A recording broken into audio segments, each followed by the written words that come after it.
কিছু আছে আইডিয়া আছে আমার ভিতরে চলে আসে আসবো না আপনি বলে কি করবেন কেন 10 মিনিট মিলে করে রাখবো না 10 মিনিট ছাত্র 10 মিনিট পুরো পুরো পয়লা এটা আপনি বাইরে আলাদা রাতে যে আটটা উঠাই দিতে 10 মিনিট থাক এখন যাই আমি তো বলেছিলাম কিন্তু না না অসুবিধা না থাকলে এখানে উঠাই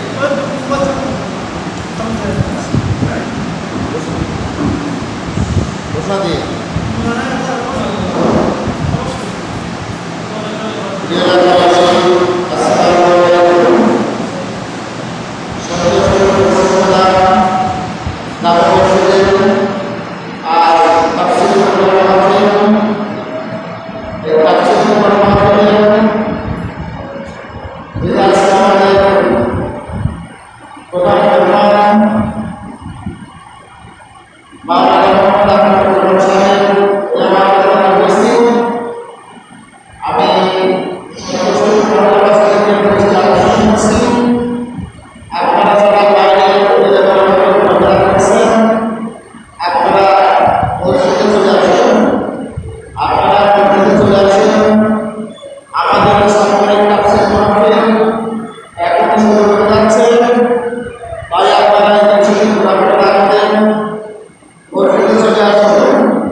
إن الحمد لله نحمده ونستعينه ونستغفره ونؤمن به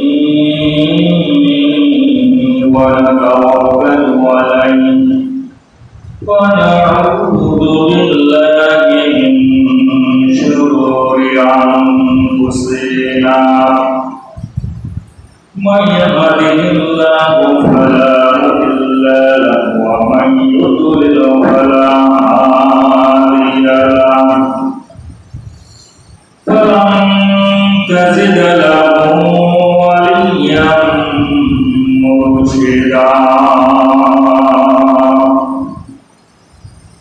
واشهد ان لا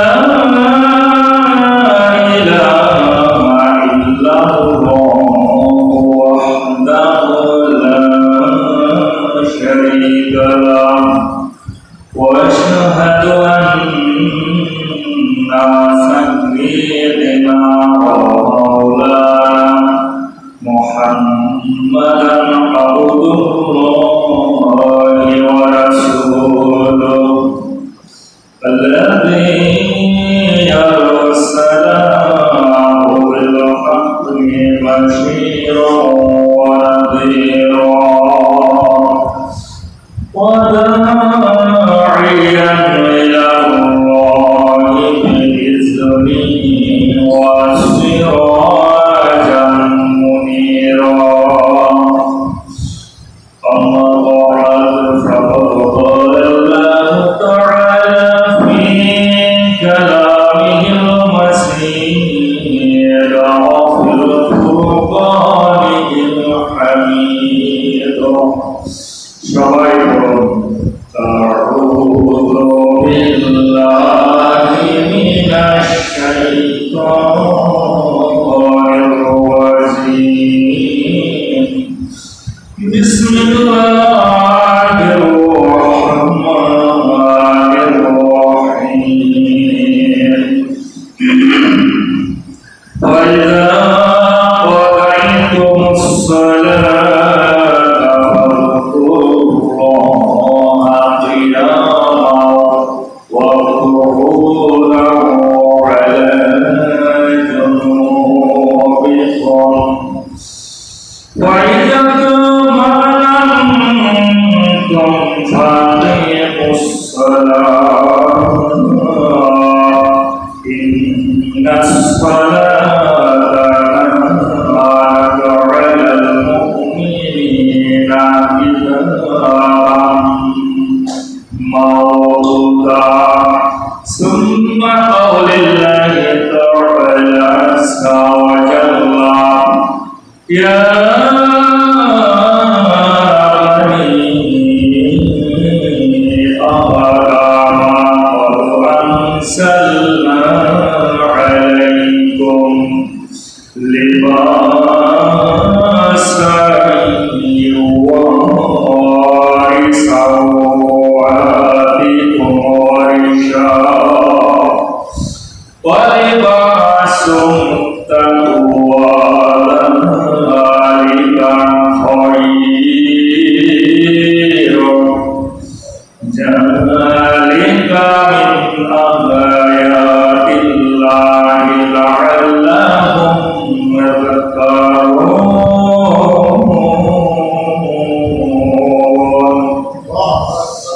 إن الله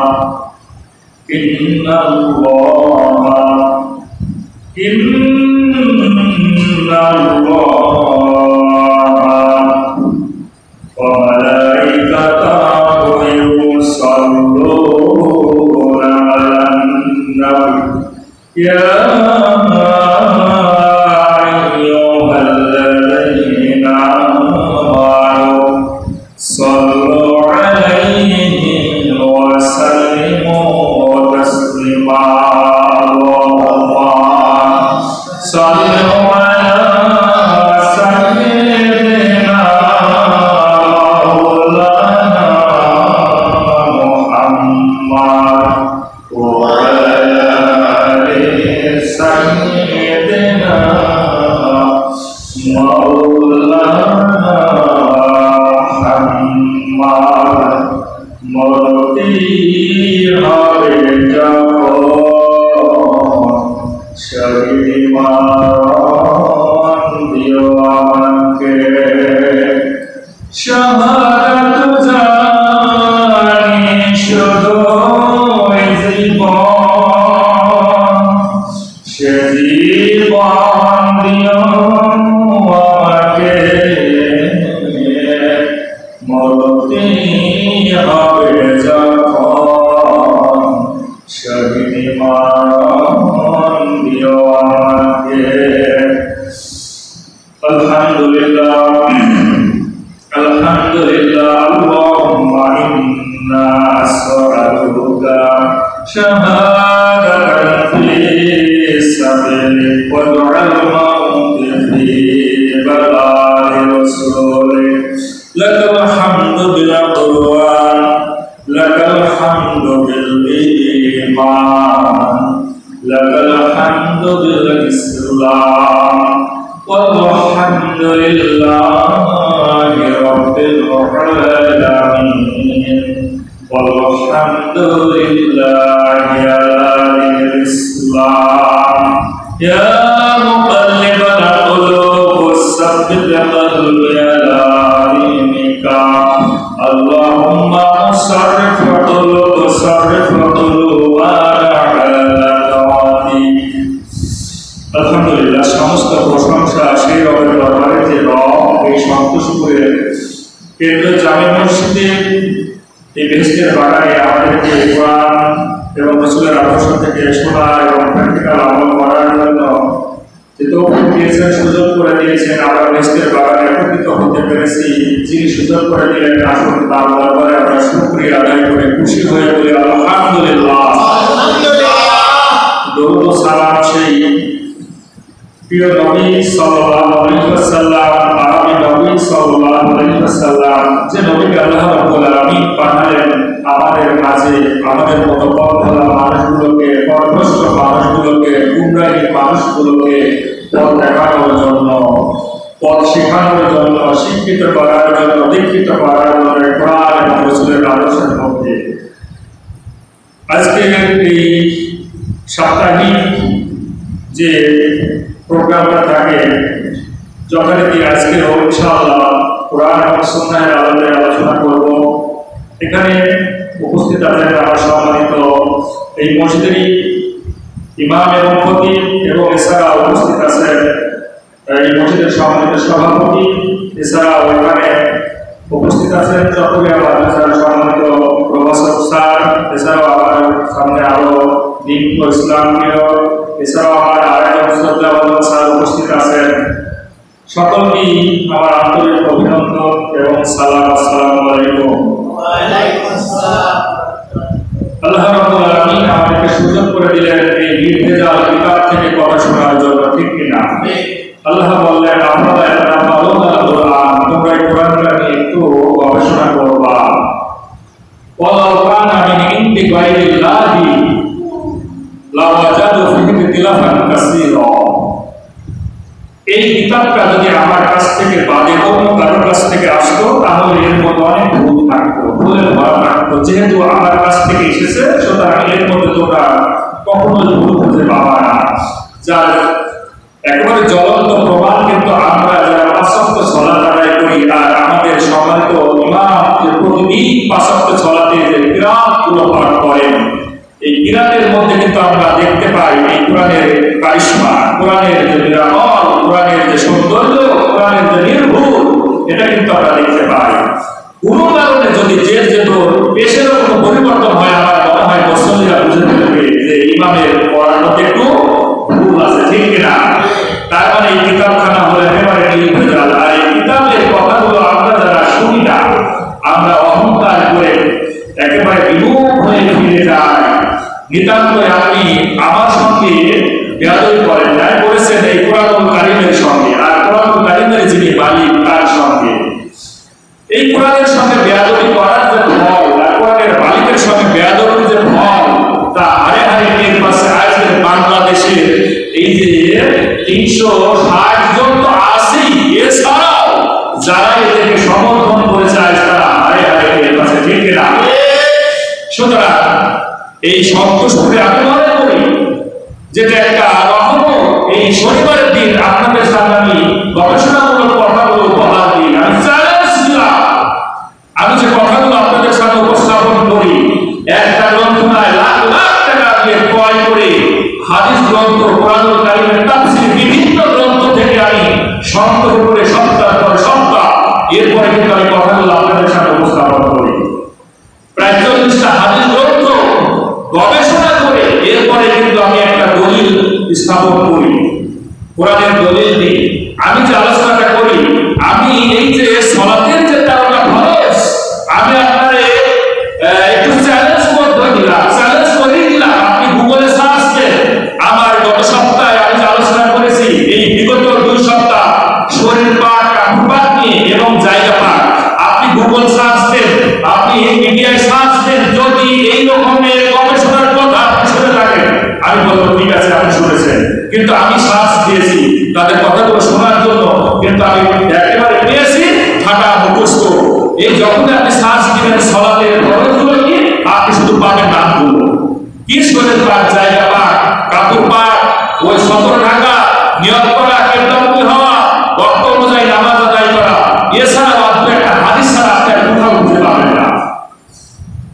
সুতরাং আমি মনে করি যে এই যে কথাগুলো বলি, অনেকে হয়তো ভাবে যে কি কথা, কিন্তু না, আপনি একটু গভীরে ঢুকে দেখেন, টের পেয়ে যাবেন, টের পাবেন, অবশ্যই টের পাবেন। আজকে ইনশাআল্লাহ আমি সালাতের যে 13টা ফরজ, তার মধ্যে প্রথম শরীর পাক নিয়ে কথা বলেছি, কাপড় পাক নিয়ে কথা বলেছি, জায়গা পাক নিয়ে কথা বলেছি। আজকে ইনশাআল্লাহ আরো 2টা জিনিস নিয়ে কথা বলবো। একটা হলো ওয়াক্ত মতো নামাজ আদায় করা, নির্দিষ্ট সময়ে নামাজ আদায় করা। আজকে ইনশাআল্লাহ আমি 3টা দলিল দিব যা ইতিপূর্বে আপনারা কখনো শুনেন না। এর মধ্যে কি লুকিয়ে আছে? এছাড়াও আজকে কথা বলবো সতর ঢাকা নিয়ে। আমি কমসে কম অনেকগুলো দলিলকে নিয়ে গবেষণা করে এই তথ্যগুলো উপস্থাপন করেছি ইনশাআল্লাহ। আজকে ইমাম পরিষদের মিটিং ছিল, কিছু একটা উপলক্ষ নিয়ে কিন্তু ইমামদের এই মিটিংটা হয়, বিশেষ করে ইমামদেরকে ইনভাইট করা হয়। এরপরেও ব্যক্তিগতভাবে আমাকে 10টা ইনভাইটেশন কার্ড দিয়েছিলেন যে আপনি স্যার ব্যক্তিগতভাবে 10 জনের দাওয়াত দিন। এছাড়া কিন্তু আরো কাউকে দিয়েছি আমার জানা নাই। তো আমি ব্যক্তিগতভাবে 10 জনকে প্রায় মতো বলেছিলাম, এর মধ্যে প্রায় 7-8 জন উপস্থিত হয়েছিলেন এবং সেখানে দীর্ঘ একেবারে 8টা থেকে 12:30 পর্যন্ত দীর্ঘ আলোচনা চলেছে। তো ওখানে এই বিশেষ করে সিরাতুন নবী, সূরাতুন নবী আর ঈদের মিলাদুন নবী, এর মধ্যে আপনাদের কি বেদাতের মধ্যে লুকিয়ে আছে এই বিষয়টি নিয়ে কিন্তু আলোচনা ছিল মূলত যে ঈদে মিলাদুন নবী আসলে বিদআত নাকি আমাদের জন্য পালনীয় কর্তব্য, এটা ছিল মুখ্য বিষয়। এখান থেকে যতটুকু পেলাম এই বিষয়টা ইনশাআল্লাহ আপনাদের সামনে উপস্থাপন করবো, যদিও কম সময় আসলে কথা বলে মজা পাই না, কারণ মাঝে থেকে এই সাহায্য কথা বলতে সময় চলে যায়, এই জন্য টেনশন থাকে, আর টেনশন নিয়ে কথা বলা ভালো হয় না, সুর ভালো আসে না, জানা জিনিস ভুল হয়ে যায়। যখন আমার মাথার উপর থাকবে যে অপরন্ত সময় আমার হাতে আছে, আমার অল্প সময়ের মধ্যে কথা শেষ হয়ে যাবে ইনশাআল্লাহ, কিন্তু যখন দেখি যে খালি সময় দিকে টাকা লাগে, তখন আর মনে হয় না কি বলবো, কোনটা থেকে কোনটা বলবো, এটা কোনটা কোনটা বলতে থাকে। আমি তো মানুষ, কারণ আমার ভিতরে একসঙ্গে আমার না পুরো পৃথিবীর প্রত্যেকটা মানুষের একসঙ্গে দুইটা কাজ করে একসঙ্গে আপনি দুইটা সাবজেক্টে কাজ দিতে পারবেন, তিনটা সাবজেক্ট দিতে পারবেন না, দুইটা সাবজেক্ট। আপনি যদি ইংলিশে কথা বলেন একই সঙ্গে আপনি বাংলা রাখেন, আপনার মনের ভিতরে দাবি হয়ে যাবে। আপনি যখন শোনাকে তেলাওয়াত করি তখন কিন্তু আমরা বাংলাটা কিন্তু অনর্গল আমাদের মনের ভিতরে ঢেকে থাকে, জানা থাকে, কিন্তু তিনটা সাবজেক্ট কিন্তু আপনার মনের ভিতরে আসবে না। এটা বিজ্ঞান সিদ্ধ, কোরআনুল কারীম এবং রাসূলের আদর্শের মধ্যে এটা আছে। সুতরাং আজকে ইমাম পরিষদে দুইজন খুব গুরুত্বপূর্ণ ব্যক্তি উপস্থিত হয়েছিলেন, একজন হলো সাব রেজিস্ট্রার, আরেকজন ছিল ওই থানারই ওসি সাহেব। তো সেখানকার যে পরিবেশ দেখলাম আলহামদুলিল্লাহ, আর 5ই আগস্টের যে পরিবেশ ছিল আমি দেখলাম পুরোটাই একেবারে বিপরীত। যেখানে 5ই আগস্ট বিশেষ করে প্রশাসন ভাইদের তো ব্যস্ততা যায় না, কারণ তাদের পকেট গরম করা লাগে, বিভিন্ন ভাবে তাদের কিন্তু ব্যস্ততা যায় না, কিন্তু 5ই আগস্টের পর আজকে ইমাম পরিষদ করতে যখন এই দাওয়াত দেওয়া হয়েছিল, দেখলাম ওসি সাহেব প্রায় 9:30 থেকে 12:30 পর্যন্ত তিনি এত আরামে ওই সময়টা কাটালেন, সাব রেজিস্ট্রার সময়টা কাটালেন, মনে হয় যেন ওনাদের কাজই না। বলেন আলহামদুলিল্লাহ, মনে হচ্ছে বাংলাদেশটা একেবারে দরবেশে ভরে গেছে। বলেন আলহামদুলিল্লাহ। ইবাদুল্লাহ, ইবাদুল্লাহ আল্লাহর দরবেশ, আর ইবাদুস শয়তান, আর একটা হলো শয়তানের দরবেশ। আমরা কিন্তু দেখেছি যে শয়তানের দরবেশ অলরেডি ধরা পড়ে গেছে, ঠিক না? এই শয়তানের দরবেশ ধরা পড়ে গেছে, এখন প্রকৃত দরবেশ গুলো কিন্তু মাথা ছাড়া দিয়েছে। বলেন আলহামদুলিল্লাহ। তো যখন একজন সম্মানিত শিক্ষক আলোচনা করলেন যে এই পক্ষে বিশেষ করে প্রশাসনের যে পুলিশ ভাইদের যে ড্রেস বা ইউনিফর্ম চেঞ্জ করার কথা, চেঞ্জের বিষয় আসলো যে কিছু মানুষের প্রশ্ন যে তাদেরকে আবার পকেট থাকবে না, মানে ইউনিফর্ম তো থাকবে, আগে যে ইউনিফর্ম ছিল পকেটে ছিল, অনেকগুলো পকেট ছিল, এখন কি সেই পকেট থাকবে না? আপনারা বুঝতে পারছেন যে পকেট থাকা মানে কি? পকেট থাকা মানে আমাদের মতো নিরীহ মানুষের কাছ থেকে জিম্মি করে টাকা তার পকেটের মধ্যে পুষিত করা, ঠিক কিনা? এই জন্য আজ বাংলাদেশে আওয়াজ উঠেছে যে ইউনিফর্ম যদি চেঞ্জ করা হয় তবে তাদের পকেট যেন না দেওয়া হয়, কারণ পকেট না থাকলে তো তারা পকেট গরম হবে না। তো আলহামদুলিল্লাহ আজকেও যে আমাদের এই ইমাম পরিষদে সম্মানিত যে ওসি ভাই এসেছিলেন, এই ওসি ভাইয়ের ভিতরে দেখলাম যে তার পকেট ছিল না, তার ইউনিফর্ম তো না, একটা সিম্পল ড্রেস, তার কোনো পকেট ছিল না। বলেন আলহামদুলিল্লাহ। আমরা সবাই চাই এই মিডিয়াতে কথাগুলো চলে যাচ্ছে, বাংলাদেশের সকল প্রশাসনিক ভাইদের আমরা এটাই চাই যে তাদের কোনো পকেট থাকবে না, তার মানে গরিবের কোনো শীত কাটবে না। এই প্রসঙ্গে যখন কথা হলো, আসলে ওদের পুরাতন চরিত্রটা চেঞ্জ হয় না। একটা ছোট গল্প দিয়ে বলি, একজনের স্ত্রী একটু বাইরে ছিল, মানে বাইরে খাওয়া দাওয়া খুব পছন্দ করতো, ভিতরে আর ঢুকলাম না।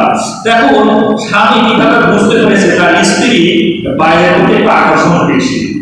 স্ত্রী একদিন বলতো যে দেখো তুমি যে এই ধরনের কাজগুলো করো, আমি তোমার স্বামী, আমি তো তোমার চাহিদা পূরণ করি, এরপরে তুমি বাইরে গিয়ে এই যে চাহিদা পূরণ কি করছো, এটা তো খারাপ, অন্যায়। তখন স্বামী বলল, স্ত্রী বলল ঠিক আছে আমি তোমার কথা মানবো, তবে আমার শর্ত তোমাকে 15 দিন ভিক্ষা বৃত্তি করে খাওয়াতে হবে। স্বামী বলল ঠিক আছে, তুমি যদি ভালো হয়ে যাও তাহলে আমি 15 দিন ভিক্ষা বৃত্তি করে কি করবো, খাবো, খাওয়াবো তোমাকে।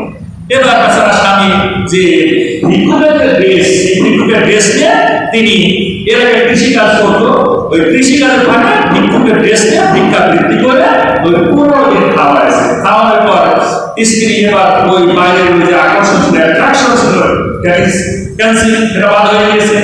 এখন স্বামী বেচারা 15 দিন ভিক্ষা করে একটা মজা পেয়েছে, মানে বিনা পুঁজির ব্যবসা। আর কৃষিকাজ করতে গেলে রোদে, কনকনে রোদে শরীর ঠান্ডা গরম হয়ে যায়। তখন চিন্তা করলো যে এটা খুব মজার ব্যবসা, বিনা পুঁজির ব্যবসা। তো উনি করতে ব্যাগের মধ্যে গোপনে ওই পোশাক নিয়ে যেত, প্রক্রিয়া পেয়েছে। 2 দিন পরে স্ত্রী টের পেয়েছে, টের পেয়ে বলতেছে যে তুমি সত্য করে বলো তো, তুমি কি এই 15 দিন পর আমরা কি ভিক্ষা বৃত্তি করো না হাটে কাজ করো? বলছে না, আমি তো ভিক্ষা বৃত্তি করি না, ছেড়ে দিয়েছি। বলছে না, তোমার এই যে ব্যাগটা একটু চেক করে দেখবো। ব্যাগ চেক করে দেখছে প্রক্রিয়া পেয়েছে।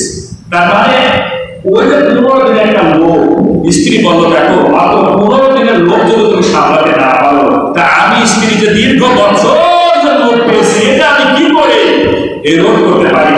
তো 8 আগস্টের আগে যে 15 বছর যারা এই লোকটা পেয়েছে তারা কিভাবে সহজে চরিত্র পরিবর্তন করতে পারে, ঠিক না? তো দেখলাম ওসি সাহেব বলতেছে আমার এই সরকার মাত্র 7 লিটার তেল দেয়, বলেন তো জনগণের কিভাবে সেবা করবো? তার মানে তার চরিত্র এখনো প্রকাশ করছে যে দরকার তার এখনো ওই কিছু জিনিস, কিন্তু সাহস পাচ্ছে না।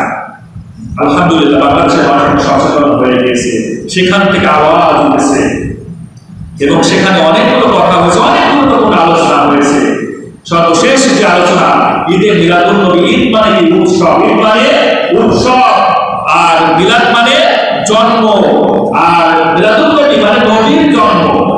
তাহলে নবীর জন্ম উৎসব, তাহলে এই নবীর জন্ম উপলক্ষে উৎসব যদি হয় তাহলে তো সর্বপ্রথম করার কথা ছিল বিশ্ব নবীর নিজে, ঠিক না? এরপরে দ্বিতীয় আবু বকরের যুগে করার কথা, এরপরে উমরের যুগে করার কথা, উসমানের যুগে করবে, আলীর যুগে করবে, তবে তাবাইনের যুগে করবে। কিন্তু দেখা যায় মাত্র 12 শতাব্দীর পর থেকে কিন্তু এই জিনিসটাই বিধানটা চালু হয়েছে, মিলাদুন নবী, ঠিক না? আল্লাহ রাসূলকে প্রশ্ন করা হলো, বিশ্ব নবী আপনি এই সোমবারের দিন কেন সিয়াম পালন করেন? আল্লাহ হাবিব বলেন আমি 4টা কারণে এই সোমবারের দিন সিয়াম পালন করি। আল্লাহ রাসূল বললেন 1 নাম্বার কারণ হলো এই সোমবারের দিন আমি সিয়াম পালন করি, এই সোমবারের দিন আমি জন্মগ্রহণ করেছি, আমার জন্মগ্রহণের শুকরিয়া স্বরূপ আল্লাহর দরবারে আমি এই সিয়ামটা পালন করি। 2 নাম্বার হলো এই সোমবারের দিন আল্লাহ রাব্বুল আলামিন আমাকে মহাবিশ্বের মহাগ্রন্থ কোরআনুল কারীম দিয়েছে। 3 নাম্বার বিষয়, 3 নাম্বার আল্লাহ রাব্বুল আলামিনের পয়গম্বর বিশ্ব নবী বলেন সোমবারের দিন আমি সিয়াম পালন করি কারণ সোমবার আর বৃহস্পতিবারের দিন আল্লাহ রাব্বুল আলামিন তার ফেরেশতাদের মাধ্যমে আমলগুলো আল্লাহর কাছে নিয়ে যায়। আমি চাই আমি সিয়ামরত অবস্থায় আমার আমলটা আল্লাহর দরবারে নিয়ে যায়। 4 নম্বর কারণ বৃহস্পতিবারের দিন আল্লাহ রাব্বুল আলামিন জাহান্নামের দরজা বন্ধ করে জান্নাতের দরজাটা খুলে দেন। ওই দিন অনেক মানুষকে কিন্তু ক্ষমা করে দেন। এই কারণে আল্লাহ রাসূল বললেন আমি 4টা কারণে এই সোমবারের দিন সিয়াম পালন করি। তার মানে মিলাদুন নবী, রাসূলের জন্ম আমরা অত্যন্ত খুশি, কারণ জন্ম যদি না হতো আমরা কোরআন পেতাম না, ঠিক কিনা? রাসূলের জন্ম যদি না হতো আমরা ইসলাম পেতাম না, আমরা জাহেলিয়াতের যুগে বসবাস করতাম। কিন্তু রাসূল তো মিলাদুন নবী, যে মিলাদুন নবী পালন করেন নাই। এখানে 3টা কারণ বোঝা লাগবে। একটা হলো ঈদে মিলাদুন নবী, আর একটা শুধু মিলাদুন নবী, আর একটা সিরাতুন নবী, সূরাতুন নবী, যাই বলেন না কেন আপনি দুটোকে প্রয়োগ করতে পারেন। একটা হলো সিরাতুন নবী, রাসূলের একেবারে 1 থেকে 63 বছরের জিন্দেগি, রাসূল যা যা করেছেন সবগুলো আপনাকে পালন করা লাগবে। এটা হলো সিরাতুন নবী, এটাই হলো মুখ্য বিষয়। রাসূলের আদর্শ আমাদেরকে মেনে নেওয়া লাগবে। আর রাসূলের জন্মগ্রহণ এটা আনন্দের বিষয়। কিন্তু ঈদে মিলাদুন নবী, মিলাদুন নবী উপলক্ষে যে উৎসব করা হয় এটা কেউ করে নাই, কোন সাহাবা আজমাইন করে নাই, বিশ্ব নবী নিজেও করে নাই। তাহলে আমরা কেন করি? কারণ আমরা জয় করে করি। আরেকটা জিনিস দেখেন, ঈদ পালনে যদি খুশি হয়, আনন্দ হয়। আচ্ছা ঈদের দিনে খায়, রোজা রাখে মানুষ খায়, কথা বলতে হবে। ঈদের দিনে তো আমরা ভালো সবচেয়ে আনন্দ করে খাবারগুলো খাই, ঠিক না? তো রাসূল ঈদে মিলাদুন নবী হলে তাহলে রাসূলের খেতে, কিন্তু মিলাদুন নবী উপলক্ষে রাসূল কেন রোজা পালন করলেন? বিষয়টা একটু গভীরে থেকে খেয়াল করুন তো। ঈদে মিলাদুন নবী তাহলে রাসূল তো সবচেয়ে বেশি ভালো মতো খেতেন, কিন্তু দেখা যায় সোমবারের দিন রাসূল নিজের সিয়াম পালন করেছে, অথচ আমরা ঈদের দিনের জন্য পালন করি। তার মানে ঈদ মানে আলাদা দিন, ওই দিনে আমাদের বেশি ভরপুর খাওয়ার কথা ছিল, তার মানে পুরোটাই ভিন্ন। এই জন্য আপনি যদি সত্যি এই মিলাদুন নবী পালন করতে চান, তাহলে ওই দিন আপনাকে সিয়াম পালন করে পালন করা লাগবে। এটাই হলো রাসূলের আদর্শ। ইনশাআল্লাহ আমরা এই বিশেষ করে সন্তোষপুর সহ যতদূর মাইকের আওয়াজ যায়, আমরা এই বিষয়ে একবার সজাগ থাকবো। ঈদের মিলাদুন নবী বলতে কিছু নেই, তবে মিলাদুন নবী রাসূলের জন্ম উপলক্ষে আমরা সিয়াম পালন করব আগামী সোমবার। কি চমৎকার দিন! এই সোমবারের দিন রাসূল জন্মগ্রহণ করেছে, আবার এই সোমবারের দিনই আসতেছে সেই দিনটা। আল্লাহ সুবহানাহু ওয়া তাআলা আমাদের নসিবে এই সুন্দরটা দিন বলে আমিন আমিন। যাই হোক, আজকে আপনাদের সামনে খুব গুরুত্বপূর্ণ দুটো আয়াত কারিমা তিলাওয়াত করেছি। সংক্ষিপ্ত সময়ে এই বৃহত্তর আলোচনা সমাপ্ত করা সম্ভব নয়, এরপরে চেষ্টা করব গুরুত্বপূর্ণ টানগুলো আপনাদের সামনে উপস্থাপন করার জন্য ইনশাআল্লাহ। এবং সম্মানিত ভাই এবং বোনেরা, খুব গুরুত্ব সহকারে কথাগুলো শুনবেন, কারণ এই সালাতের 11টা ফরজ, কারণ একটা ফরজ যদি ইতিপূর্বে হয়ে যায়, সালাত আমাদের ভঙ্গুর হয়ে যাবে, হবে না। আর আজকে বিশেষ করে সতর ঢাকাটা মা বোনদের জন্য খুবই গুরুত্বপূর্ণ, কারণ আমি দেখেছি অনেক মা বোনেরা এই সতরটা কিন্তু ঠিক মতো দেখে সালাত আদায় করে না। কতটুকু ঢাকতে হবে এই বিষয়টা কিন্তু আপনাদেরকে জানতে হবে। আপনি ঘরের মধ্যে সকল জানালা দরজা বন্ধ করে দিয়েও সালাত আদায় করলেন, কিন্তু এরপরে যদি সতরটা ঠিক মতো ঢাকা না হয়, সালাত হবে না। এই জন্য গুরুত্ব সহকারে দেখবেন। কিন্তু প্রথম যেটা আজকের আলোচনা, সেটা হলো বর্তমান নামাজ আদায় করা, নির্দিষ্ট সময়ে নামাজ আদায় করা। এই নির্দিষ্ট সময় বলতে কি বুঝি? এর মধ্যে যে আয়াত কারিমা তিলাওয়াত করেছি, এর মধ্যে একটা সবচেয়ে গুরুত্বপূর্ণ আয়াত হলো আল্লাহ বলেন যে তোমরা সালাত প্রতিষ্ঠা করো, নামাজ আদায় করো তিনটা পদ্ধতিতে। কয়টা? আল্লাহ রাব্বুল আলামিন বলেন আল্লাযীনা ইয়াযকুরুনাল্লাহা কিয়ামান ওয়া কুউদান ওয়া আলা জুনুবিহিম। তোমরা আমি আল্লাহ রাব্বুল আলামিনের সালাত প্রতিষ্ঠা করো, কিয়ামাও দাঁড়ায় সালাত প্রতিষ্ঠা করো, ওয়া কুউদাও বসে সালাত আদায় করো, ওয়া আলা জুনুবিহিম আর যদি বসতে না পারো শুয়ে, এই তিনটা পদ্ধতিতে তোমরা সালাত আদায় করো। কিন্তু আমরা বাংলাদেশের চিত্র দেখি, এই তিনটা পদ্ধতি ছাড়াও আর একটা নতুন পদ্ধতি কিন্তু আমরা আবিষ্কার করেছি। এই পদ্ধতির নাম হলো চেয়ারে বসে ফুলে বসে সালাত আদায় করা। ঠিক না? এই দলিল কে দিচ্ছে? একটা দুইটা কারণ বলেছে। সূরা আলে ইমরানের 191তম আয়াত এবং সূরা নিসা 103তম আয়াতে আল্লাহ সুবহানাহু ওয়া তাআলা চমৎকার করে বললেন, আমি তিনটা পদ্ধতি দিয়ে দিলাম। তুমি দাঁড়াতে পারবা না, বসে সালাত আদায় করো। বসতে পারবা না, শুয়ে তুমি সালাত আদায় করো। শুয়ে যদি তোমার কষ্ট হয়, ইশারায় তুমি নামাজ আদায় করো। কিন্তু শুয়ে এই তিনটা পদ্ধতি। কিন্তু আমরা তিনটা পদ্ধতি বাদে নতুন করে আরেকটা পদ্ধতি উদ্ভাবন করলাম, চেয়ারে বসে। তবে আমি আমার সত্য মাথায় গবেষণা করে দেখেছি, এই উদ্ভাবনের পেছনে সবচেয়ে যে প্রধান কারণটা ছিল যে কোনো এক সময় কোন এক মুসলিম ডাক্তারের কাছে যখন ট্রিটমেন্ট হতে গিয়েছে, ডাক্তার হতে এরকমের কথা বলেছিল যে দেখেন, আপনি তো মাজায় প্রবলেম, আপনার মেরুদণ্ডের সমস্যা, আপনি যেহেতু বসতে পারেন, মানে এইভাবে বসতে পারেন না, চেয়ারে বসে নামাজ আদায় করেন। আমার জন্য একটু মনে হয়, কারণ এই ডক্টররা তো আর এই পুরান গবেষণা বা এইগুলো নিয়ে কত গবেষণা করে, তারা ট্রিটমেন্ট নিয়ে গবেষণা করে। এখান থেকে কিন্তু আস্তে আস্তে আস্তে আস্তে এটা একবারে স্পন্দের মতো চতুর্দিকে ছড়িয়ে গেছে, যে যেহেতু ডাক্তার বলেছে আমি তো বসতে পারি না, এই জন্য আমাকে চেয়ারে বসে সালাত আদায় করতে হয়। তাহলে আমরা বুঝতে পারলাম এই আয়াতের কারিমার মধ্যে। এরপরে সবচেয়ে গুরুত্বপূর্ণ বিষয় হলো যে নির্দিষ্ট সময়ে সালাত আদায় করা। আল্লাহ কোরআনে সূরা আন-নিসা 3তম 4তম সূরা নিসা 103তম আয়াতে কারিমার শেষের দিকে বলেন, ইন্নাস সালাতা, নিশ্চয় আমার সালাত, আমারই নামাজ, কানাত হলো আলাল মুমিনিনা, মুমিনদের উপরে, কিতাবাম মাওকুতা। কিতাব মানে ফরজ। কিতাব মানে কি?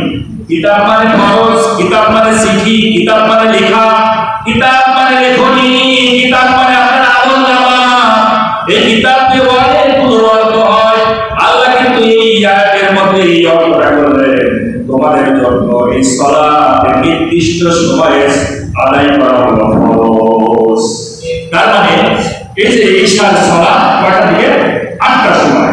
মনে করেন আপনি জাস্ট 8টার সময় আপনাকে এই সালাত আদায় করা লাগবে। ইমাম সাহেব 8টায় 1 মিনিট আদায় করতে পারবে না।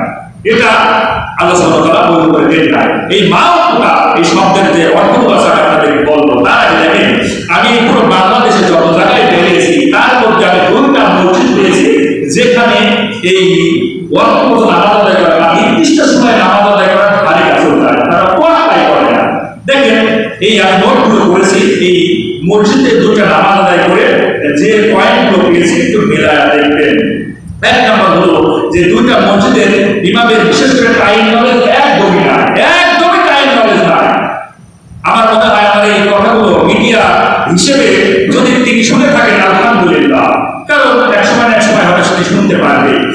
এক নম্বর হলো যে একজন পীর সাহেব, এই পীর সাহেবের মসজিদে আমি নামাজ আদায় করেছি কয়েকবার। বাংলাদেশে অনেক তো পীর আছে, প্রায় 1.5 লক্ষ পীর আছে। এই 1.5 লক্ষ পীরের মধ্যে একজন পীরের আমি মসজিদে নামাজ আদায় করেছি যেখানে দেখেছি টাইমের কোনো জ্ঞানই নাই। আমি একদিন নামাজ আদায় করে আমি মানে প্রাইভেট পড়াবো, হঠাৎ দেখছি প্রায় 15 মিনিট অতিক্রম হয়ে যাচ্ছে কিন্তু আসরের সালাত আদায় হয় না। আমি জিজ্ঞেস করলাম একজনকে, ভাই কি ব্যাপার, এখানে তো দেখতেছি 5টার সময় যাওয়া কিন্তু 5:15 বাজছে কিন্তু আপনি এই সালাত আদায় করতে বলছেন না, আমাদের ওই বিষয়ে আসা পর্যন্ত সালাত আদায় হবে না। তাহলে দেখেন আমি একজন ইমানদার হিসেবে এই কথা দাবি করতে পারি এবং সূরা নিসার 103 আয়াত অনুযায়ী 1 মিনিট দেরি হলে এটা ফরজ আপনার কবর হয়ে যায়। আপনাকে আল্লাহ হেফাজত করলেন বলে আপনি আপনার ওই বাপেরা আমি একজন পীরের মুরিদ হিসাবে আমি আমার পীরের বাড়িতে প্রতিষ্ঠিত করবো বলে নাউজুবিল্লাহ। চিন্তা করেন কি এই মধ্যম ধারণা। আরেকটা দেখেন গত 12/8/2024 সালে সোমবারে একটা মসজিদে আমি নামাজ আদায় করে ফজর জামাত 5টার সময় ছিল, সেখানে 5টা নামাজ আদায় করে 4 মিনিট লেট করে ইমাম নামাজ আদায় করেছেন। জোহরের সময় অনুরূপভাবে তিনি প্রায় 3 মিনিট লেট করেছিলেন। এরপরে আসরের সময়ও তিনি প্রায় 1.5 মিনিট লেট করেছিলেন। যেহেতু ডিজিটাল ওয়াচ সবাই টাকা ঘুরি হলে কিন্তু বোঝা যেত না, কিন্তু ডিজিটাল সময় এজন্য এই ইমাম যখনই নামাজ আদায় করে তখনই দেখি 2 মিনিট 3 মিনিটের লেট হয়। এরপরে 4 নম্বর বিষয় হলো যে 5 নম্বর এরপরে যখনই তাকে দেখতাম যে সালাত আদায়ের জন্য আসতেছেন তিনি বাইরে দাঁড়ায় গল্প করেন। এই গল্প করতে করতে 1 মিনিট 2 মিনিট লেট হয়ে যায়, মানে কারণ সাহস হবে না তাকে বলা। এর মধ্যে একজন মুসল্লি তারে স্মরণ করে দিচ্ছে যে সময় হয়ে যাচ্ছে, তখন মুসল্লিকে খবরদার ইমামকে বলা যাবে না। চিন্তা করে ইমামকে বলা যাবে না, সময় পার হয়ে যাচ্ছে যা, কিন্তু ইমামকে বলা যাবে না। এখানে ইমাম যা করবে সেটাই হবে। আসুন কোরআন কি বলে। আল্লাহ রাব্বুল আলামিনের হাবিবকে আল্লাহ সূরা আল-কাহফ, সূরা আল-কাহফ 18 সূরা আল-কাহফ 103 তম আয়াত খুলুন। যে সকল মানুষের কাছে অ্যান্ড্রয়েড মোবাইল আছে একটু খুলুন। আল্লাহ বলেন কুল হাল নাবিয়ুকুম বিল আখসারিনা আমালা। ও নবী আমি কি বলে কই তাম দুনিয়ার মধ্যে তারা সবচেয়ে আমলের দিক থেকে ক্ষতিগ্রস্ত, তারা আমলের দিক থেকে সবচেয়ে বেশি ক্ষতিগ্রস্ত। কুল হাল নাবিয়ুকুম বিল আখসারিনা আমালা, পৃথিবীর মধ্যে তারা আমলের দিক থেকে সবচেয়ে বড় ক্ষতিগ্রস্ত। তারা ক্ষতিগ্রস্ত। আল্লাহ রাব্বুল আলামিন বললেন নবী শুনুন আর আপনি তামাম দুনিয়ার আপনার উম্মতদেরকে জানিয়ে দিন আল্লাযীনা দাল্লা সাবিয়ুহুম ফিল হায়াতিদ দুনিয়া, দুনিয়ার মধ্যে এরা চেষ্টা করেছে, প্রচেষ্টা করেছে, সকল প্রকার আমল করেছে, কিন্তু দল্লা আমল বন্ধ হয়ে গেছে, জিরো হয়ে গিয়েছে। ওয়া ইয়াহসাবুনা আন্নাহুম ইউহসিনুনা সুনআ, কিন্তু তারা মনে মনে করে আমরা যা করি এটাই সত্য সঠিক।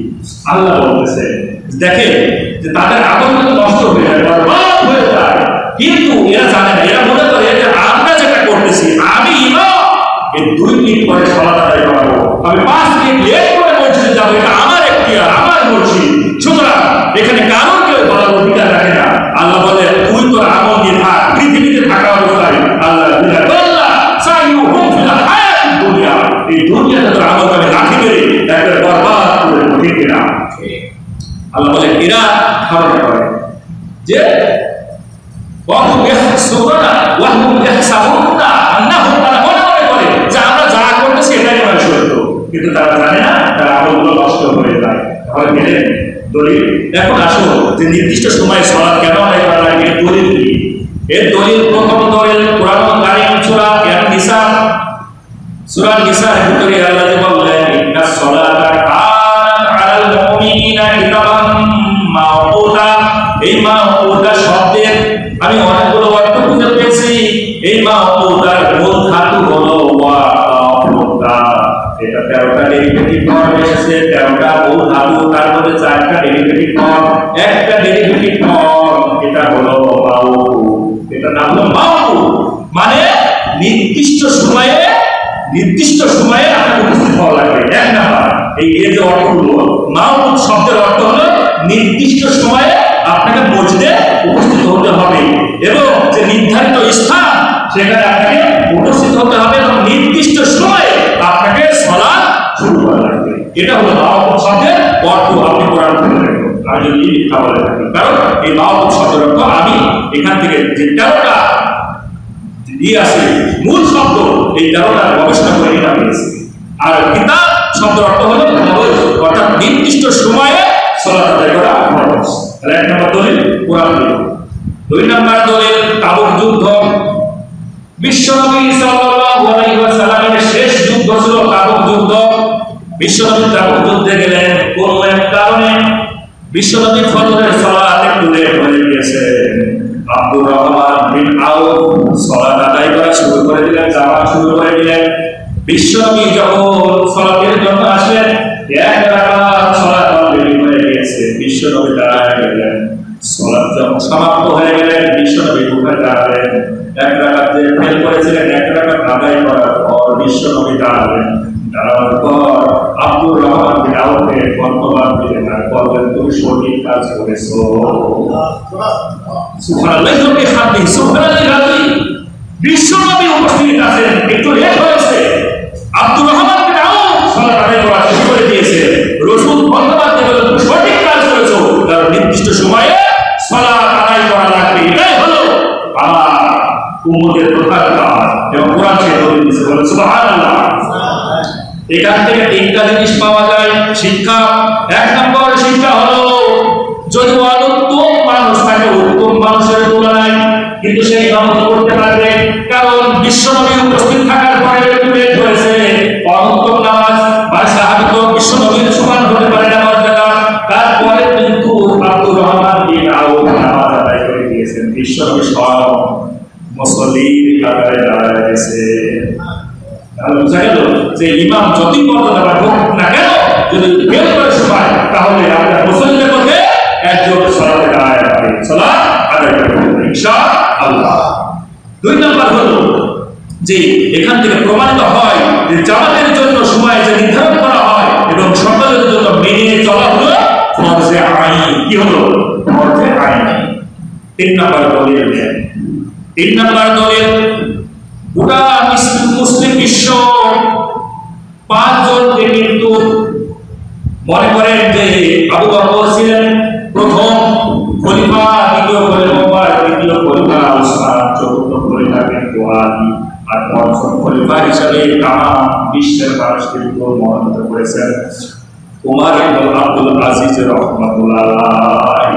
ওমর ইবনে আব্দুল আজিজ রাহমাতুল্লাহ আলাইহি, ইনি কিন্তু ওমর রাদিয়াল্লাহু তাআলা আনহুর বংশধর। ইনি হচ্ছেন পঞ্চম খলিফা, এটা পুরো বিশ্ব কিন্তু মেনে নিয়েছে। একদিন আসরের সালাতে ওমর ইবনে আব্দুল আজিজ রাহমাতুল্লাহ আলাইহি লেট করে ফেলেছেন। সঙ্গে সঙ্গে একজন ওয়াইদ ইবনে জুবাইর রাহমাতুল্লাহ আলাইহি দাঁড়ায় গেলেন এবং বললেন, সাবধান, আপনার পুরো খলিফাকে সম্বোধন করে বলেছেন, পুরো রাষ্ট্রের নায়ক যিনি, তাকে কিন্তু বলতেছেন সাবধান। আর আমাদের যিনি প্রধানমন্ত্রী, পার্টি নেতাকে যদি বলা হয়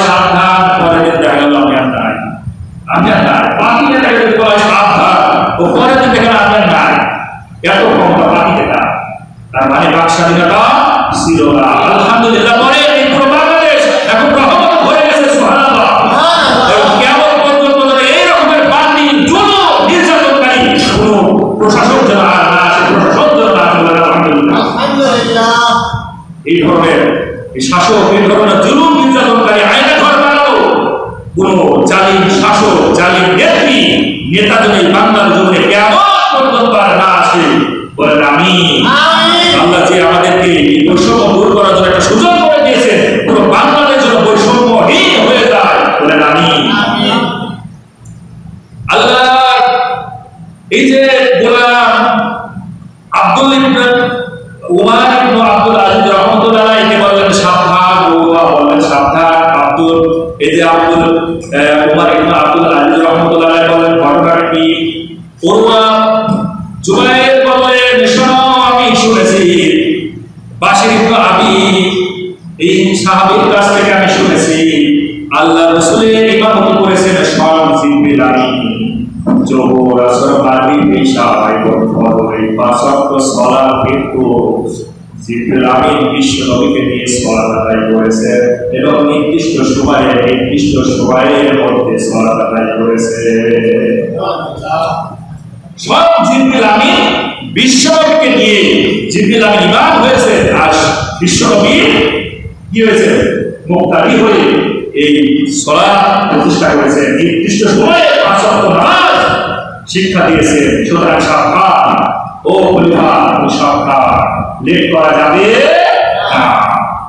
বাংলাদেশের দুটা মসজিদ কোথায় যে আছে আপনারা গবেষণা করে পেয়ে যাবেন, আশেপাশে বা যেখানে যেখানে মানে সালাত আদায় করে একটু বলতে দেখবে যে এই সালাত আদায় করে কখনো কাউকে দিয়েও সালাত আদায় করে, কখনো নিজে তো গায়ে আসে না, কাউকে দিয়ে সালাত আদায় বেশি করানো হয়। আচ্ছা আমি একজন college teacher, I am teacher of college, আমি না গিয়ে যদি আমার ছাত্রদের দিয়ে বলি কলেজের একটু ক্লাস নেওয়া হবে, এই মাসের পর মাস বছরের পর বছর দিনের পর দিন যদি আমি আমার ছাত্রকে দিয়ে আমি আমার কাউকে পরিচিতকে দিয়ে যদি আমি এই ক্লাসটা নেওয়া হয় আর বেতনের সময় আমি বেতনটা তুলে নিই, এটা জায়েজ হবে? আপনি ইমাম, আমিও ইমাম, আমিও কিন্তু মসজিদের প্রতি। সুতরাং আমি যদি হালাল না হতে পারি, আমি যদি সঠিক না হতে পারি, আমার বছরের জীবনেও সঠিক হবে না, আমি যত বড় বড় কথা বলি না কেন, ঠিক না? এই জন্য আজকের এই যে আয়াতে কারিমা সূরা নিসা 103 আয়াত থেকে আমরা এত স্পষ্ট হলাম, বিশেষ করে আমার সম্মানিত খতিব এবং ইমাম বরাবরই কিন্তু কথাগুলো দিয়েছে যে আমাদেরকে নির্দিষ্ট সময়ে সালাত আদায় করা লাগবে। তার 3টা দলিল আমি আপনাদের সামনে উপস্থাপন করেছি, আশা করি একটা দলিল আপনি খণ্ডন করতে পারবেন না। আসুন এবার দ্বিতীয় হলো সফর থাকা। সময় যতটুকু আছে স্যার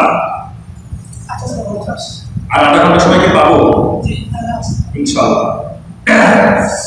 এখন আমরা সফর ঢাকা নিয়ে সফরের বিষয় নিয়ে একটু কথা বলবো ইনশাআল্লাহ। এই সফর বলতে গেলে লিবাস কথাটা চলে আসে, কি আছে লিবাস। আমি কোরআনুল কারীম থেকে কিন্তু একটা আয়াত তেলাওয়াত করেছিলাম, সূরা আরাফ 7তম সূরা। কারণ দলিল ছাড়া তো এই 13টা ফরজ হবে না, তাই না? 13টা যে ফরজ আছে সালাতের মধ্যে এই প্রত্যেকটা কিন্তু দলিল আছে, এই কোরআনুল কারীম হলো তার দলিল। এই যে সফর ঢাকা ফরজ এর দলিল নেই। আল্লাহ রাব্বুল আলামিন কোরআনুল কারীম সূরা আলে ইমরান এই সূরা আরাফ 7তম সূরা এর 26তম আয়াতে কারিমার মধ্যে বলেন, এছাড়াও 31তম আয়াতের মধ্যে বলেছেন আল্লাহ বললেন ইয়া বানি আদামা কদ আনসালনা আলাইকুম, ও বনি আদমের মানুষগুলো, বনি আদমের সন্তানগুলো শুনে নাও। এখানে বনি আদমের সন্তান বলতে নারী পুরুষ সকল কি বোঝানো হয়? কদ আনসালনা আলাইকুম, আমি তোমাদের জন্য বানিয়েছি। আল্লাহ বললেন কদ অবশ্যই নিশ্চয় আনসালনা আলাইকুম, তোমাদের জন্য আমি বানিয়েছি। আল্লাহ কি বানিয়েছেন?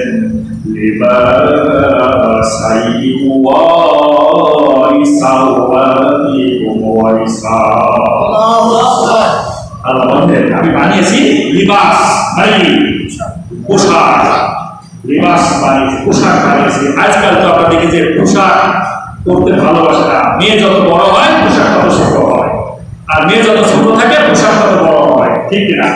কথা কি মিথ্যা বললাম? হ্যাঁ, শিক্ষা প্রতিষ্ঠানের দিকে তাকালে এখন দেখা যায় যে মোটামুটি একটু ড্রেস আপ ভালো, কিন্তু একটু শহরের জায়গায় গেলে দেখা যায় যে মেয়ে অনেক বড় সড়ো কিন্তু পোশাক অনেক ছোট, মানে ক্লোজ হয়ে আসতেছে। আমরা যদি টিভির পর্দায় দেখি, মিডিয়ার গুলো দেখি, সিনেমা জগতের দিকে তাকালে দেখবেন যে যারা বিশেষ করে চিত্র জগতের নায়ক নায়িকা এবং মিডিয়া যারা নাটক করে, এই জগতের যারা আছে তাদের পোশাকগুলোর দিকে তাকালে মনে হবে যে শীতের বড় অভাব, ওই বসবাইরা এদের মানে ওই শীত কাপড়ের খুব অভাব, এদেরকে প্রায় কিনে দিলে ভালো হয়, এরকম মানে জায়গা প্রাপ্ত হয়।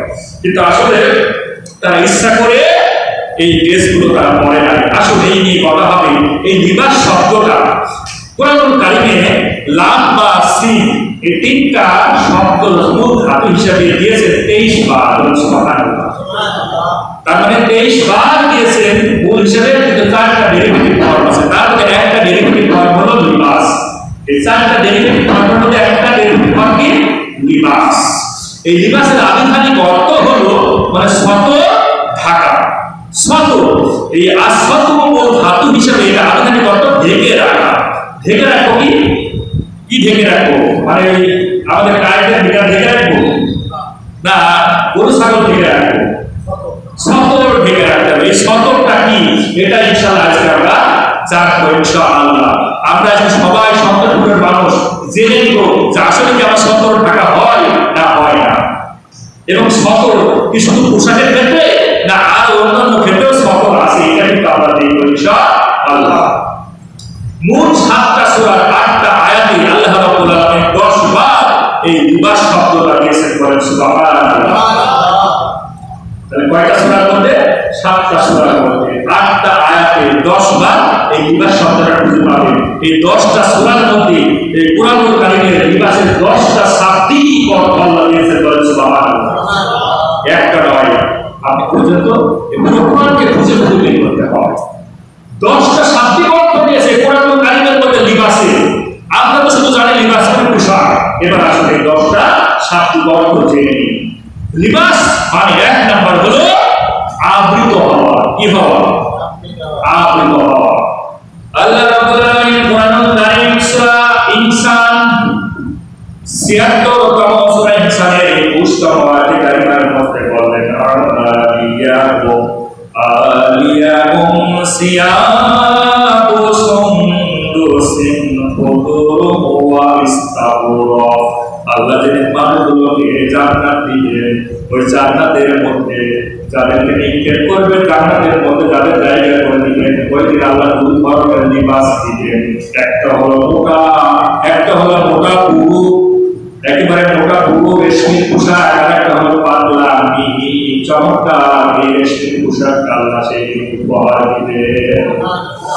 আর আবৃত করার জন্য, কারণ জান্নাতের মধ্যে কিন্তু আমরা কি থাকবো না, ন্যায়টা থাকবো না, ওইখানে কিন্তু আল্লাহ লিবাস দিবেন। যে কথা সূরা ইনসানের ভিতরে আল্লাহ বলেন যে 2 ধরনের আল্লাহ পোশাক দিবেন। একটা হলো মোটা, মোটা কাপড়ের পুরো মোটা রেশম, যা পৃথিবীতে কিন্তু পুরুষদের জন্য রেশমের পোশাক পরা হারাম। পৃথিবীতে কেউ যদি রেশমের পোশাক পুরুষরা পরে, তাহলে কিয়ামতের ময়দানে অর্থাৎ জান্নাতে তাদের জন্য হারাম হয়ে যায়, জান্নাত সে পাবে না। তাহলে বুঝতে পারলাম যে লিবাস শব্দের অর্থ হলো আবৃত হওয়া। এই লিবাস মানে হলো লজ্জা স্থান এবং শরীরকে আচ্ছাদন করা। আমাদের যে লজ্জা স্থান আছে আর যে শরীর আছে এটাকে আচ্ছাদন করে রাখে। আল্লাহ রাব্বুল আলামিন বলেন, ইয়া বানি আদম কদ আনসালনা আলাইকুম, ও বনি আদমের মানুষ সন্তানেরা শোনো, আমি তোমাদের জন্য বানিয়েছি লিবাসাই ওয়ারি সাওয়াতিকুম। আমি তোমাদের জন্য বানিয়েছি লিবাস, আর এই লিবাসটা কেন বানিয়েছি জানো? ওয়ারি সাওয়াতিকুম, ওয়ারি মানে হলো ঢেকে রাখে, সাওয়াতিকুম মানে তোমাদের লজ্জা স্থানকে। তার মানে লিবাস দ্বারা আমরা বুঝতে পারলাম আমাদের যে লজ্জা স্থান আছে, এই লজ্জা স্থানটাকে আল্লাহ রাব্বুল আলামিন ঢাকার জন্য দিলেন। বুঝা গেল? তার মানে লজ্জা স্থান আর আমাদের শরীরটাকে ঢাকার জন্য লিবাস, আরেকটা শব্দ। এবার 3 নম্বর শব্দ, লিবাস মানে হলো সকল প্রকার মন্দ কর্ম থেকে আপনাকে ঘিরে রাখে। লিবাস মানে কি? সকল প্রকার অন্যায় অপরাধ থেকে আপনাকে ঘিরিয়ে রাখবে। খারাপ জগৎ, খারাপ জগৎ বলতে এখানে সেক্সুয়ালটাকে বোঝানো হয়েছে, আপনার ইন্টারকোর্স বোঝানো হয়েছে, সহবাস বোঝানো হয়েছে। স্ত্রী ভাবে যদি অন্য কারোর সঙ্গে যদি ইন্টারকোর্স করে, সহবাস করে, সেটা হালাল না হারাম? কথা বলো, আপনারা কথা বলছেন না, তার মানে কি জায়েজ? কথা বলা লাগবে, তার মানে হারাম। আল্লাহ রাব্বুল আলামিন বললেন সূরা আল-বাকারা দ্বিতীয়তম সূরা আল-বাকারার 187তম আয়াতের মধ্যে বললেন হুন্না লিবাসুল লাকুম ওয়া আনতুম লিবাসুল লাহুন্না। স্ত্রী হলো স্বামীর পোশাক আর স্বামী হলো স্ত্রীর লেবাস। তার মানে এখানে আমরা কিন্তু আমাদের স্ত্রীর সঙ্গে আমাদের মনের যে চাদরা মনের যারা আয়েশ করার জন্য আল্লাহ আমাদেরকে রহমত হিসাবে দিয়েছেন, আমরা কিন্তু এটা খোঁজ করি। তার মানে আল্লাহ এখানে লিবাস হিসাবে স্বামী ব্যবহার করলে স্বামীরা কিন্তু মন্দ খারাপ থেকে বেঁচে থাকে যখন স্ত্রীকে পায়, ঠিক না? স্ত্রী যখন আমাদের থাকে তখন স্ত্রী মানে আমাদের লিবাস। এই লিবাস মানে স্বামীকে বোঝানো হলো, আর এই লিবাস দ্বারা এই স্বামীরা মন্দ কাজ থেকে খারাপ জগৎ থেকে ফিরে থাকে, কারণ তার স্ত্রী আছে। এবার দেখেন এই লিবাস মানে হলো তাকওয়া, ঈমান এবং লজ্জা, এই তিনটা অর্থে বোঝানো হয়েছে। আল্লাহ রাব্বুল আলামিন বললেন শোনো ওয়ালিবাসুত তাকওয়া যালিকা খায়র। তোমার তাকওয়া হলো একটা হলো লিবাসের একটা তাকওয়া, আর একটা হলো আলাদা তাকওয়া। তার মানে তাকওয়া দুই রকমের। আপনি লিবাস পরিধান করলেন, আপনি নিজের ইজ্জত সবকিছু ঢেকে রাখলেন, আর একটা তাকওয়া হলো সেটা হলো আপনার আভ্যন্তরীণ তাকওয়া। এবার আপনাকে বোঝানোর জন্য একটু বলি, বোরকা পরা কি ফরজ? পর্দা করা ফরজ। আপনি বোরকা পরিধান করলেন চমৎকার করে, যেভাবে ইসলাম বলতেছে আপনি বোরকা পরলেন, পর্দা করলেন। কিন্তু পর্দা করার পর এই যে পৃথিবীতে 740টা সুদের সংস্থা আছে, 140টা আছে বেনামে, তার রেজিস্টার নাই সুদের সংস্থা। এই সুদের সংস্থায় আমার বাসার সামনে 3টা সংস্থা আছে সুদের সংস্থা। আমি কিন্তু দেখি এই সুদের সংস্থায় কিন্তু ঢোকে বোরকা পরে। কি পরে ঢোকে? বোরকা পরে ঢোকে। তার মানে লিবাস মানে পর্দা করা, একটা লিবাস মানে কি তাকওয়া। আপনি বোরকা পরলেন তাকওয়াটা অর্জন করার জন্য, তাই না? কিন্তু আল্লাহ রাব্বুল আলামিন বলেন ওয়া লিবাসুত তাকওয়া যালিকা খায়র। তোমার অন্তরে যে তাকওয়া, আল্লাহর প্রতি একটা ভয়, এটা হলো সবচেয়ে বড় তাকওয়া। তার মানে আপনি পর্দা করলেন ঠিক আছে, বোরকা পরলেন এটা একটা তাকওয়া, আপনি কিন্তু লিবাস পরিধান করলেন, কিন্তু আরেকটা লিবাস ছিল আল্লাহর প্রতি ভয় করার একটা তাকওয়া। এটা কিন্তু আপনার ভিতরে তাকওয়া। আপনি ঠিকই কিন্তু বোরকা করে পর্দা করে সুদের কারখানায় গেলে সুদ গ্রহণের জন্য, তাহলে কি হলো? তাকওয়া অবলম্বন করা হলো না। তার মানে লিবাস শুধু পরিধান করলে তাকওয়া অর্জন করা যায় না।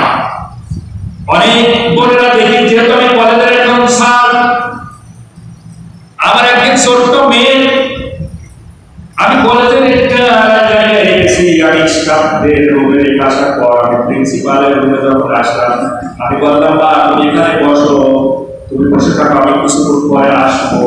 প্রিন্সিপালের রুমে একটু দেরি হয়েছে, এসে দেখে আমার বাচ্চা নাই। ছোট্ট ঘটনা, বাচ্চা নাই।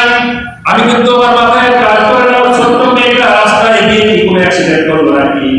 আমি প্রথমে প্রত্যেকটা রোগ খোঁজ করলাম, এই প্রত্যেকটা রোগ খোঁজ করতে গিয়ে একটা রুমের ভিতরে ঢুকে দেখি বোরকা পরিধান করে আমার একজন বোন আর একজন ভাই, একটা ছাত্র আর একটা ছাত্রী ললিপপ খাচ্ছে। কি খাচ্ছে? ললিপপ। বুঝতে পারছেন তো? ভেঙে আর বললাম না, মানে ললিপপ যেভাবে চষে না, এইভাবে ললিপপ চুষতেছে। আমার সরাসরি চোখে দেখা।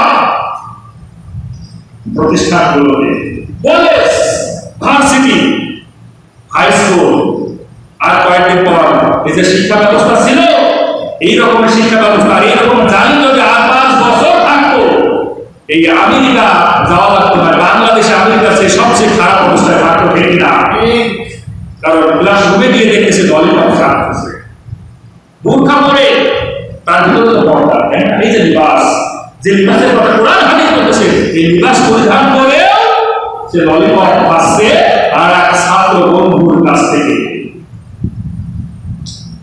আরে আল্লাহ রাব্বুল আলামিন নিজেই বললেন ওয়া লিবাসুত তাকওয়া যালিকা ভাই তোমার পোশাকের লিবাস, এই লিবাসের পোশাকটা শুধু তাকওয়া নয়, বড় তোমার অন্তরের মধ্যে আল্লাহ থেকে ভয়, এটা হলো সবচেয়ে বড় লিবাস, এটা হলো সবচেয়ে বড় তাকওয়া।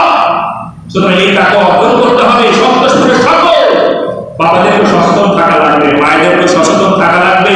মেয়ে শুধু কলেজে দিলেই হবে না, হাই স্কুলে দিলেই হবে না, খোঁজ রাখা লাগবে আপনার মেয়েটা আপনার যে অ্যান্ড্রয়েড মোবাইল দিয়েছে, এই অ্যান্ড্রয়েড মোবাইল পেয়ে রাত ভোর এই যে মোনাজাতের মতো হাত তুলে কার সঙ্গে কথা বলে একবার খোঁজ নিয়ে দেখেছেন? দেখেন না।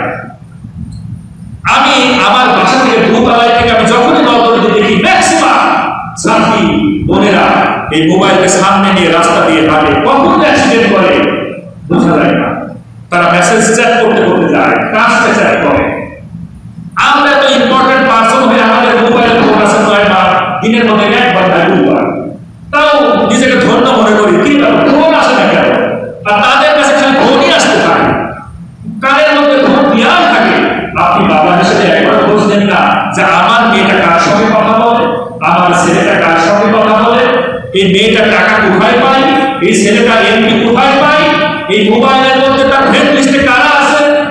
যখন একটা মেয়ে এই বোরকা পরি, যখন এই যে লিবাসটা পরি, যখন আরেকটা তাকে বায়ন করে যখন হাত ধরে বেরিয়ে চলে যায়, তখন আমরা বলি হায় হায় হায়, আমার আল্লাহ আমাকে কি সর্বনাশ করলো। দোষ দেয় কাকে? কথা বলো, দোষ দেয় কাকে? আল্লাহকে দোষ দেয়। আসলে দোষ করেছে কে? মেয়েরা, মেয়ের বাবাও করেছে, মায়াও করেছে, কারণ খোঁজ নেয় না। মেয়েটা রাতের বেলা কার সঙ্গে কথা বলে? এই পৃথিবীর মধ্যে কোন মেয়ে যদি খারাপ জগতে চলে যায়, অন্তত বাবা না যেন মা জানে, ঠিক কিনা? কারণ মায়ের সঙ্গে মেয়ের সবচেয়ে হট কানেকশন থাকে, সবচেয়ে হট রিলেশন থাকে মায়ের সঙ্গে একটা মেয়ে। সুতরাং মা কিন্তু জানে যে মেয়ের এই মানে তার ব্যবহার, তার আচার আচরণ, তার যে চাহনি, এই প্রত্যেকটা জিনিস কিন্তু অন্তত মা বুঝতে পারে। আর যখন চলে যায় তখন সরাসরি দোষ দেয় আল্লাহকে, আল্লাহ আমার কি সর্বনাশ করলো। অথচ সর্বনাশ করলো সে নিজেই।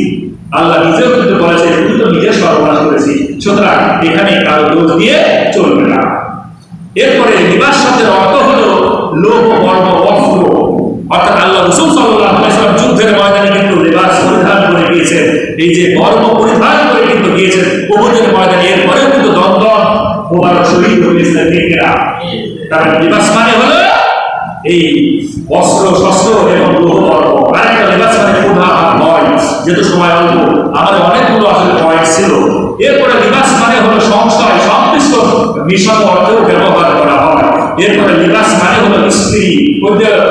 স্ত্রী মানে হুন্না লিবাসুল্লাহ ওয়া আনতুম লিবাসুল্লাহ হুন্না। স্ত্রী হলো তোমার ভূষণ আর তোমার ভূষণ হলো স্ত্রী, আবার স্ত্রী হলো তোমার ভূষণ। এইগুলো অপরের ভূষণ।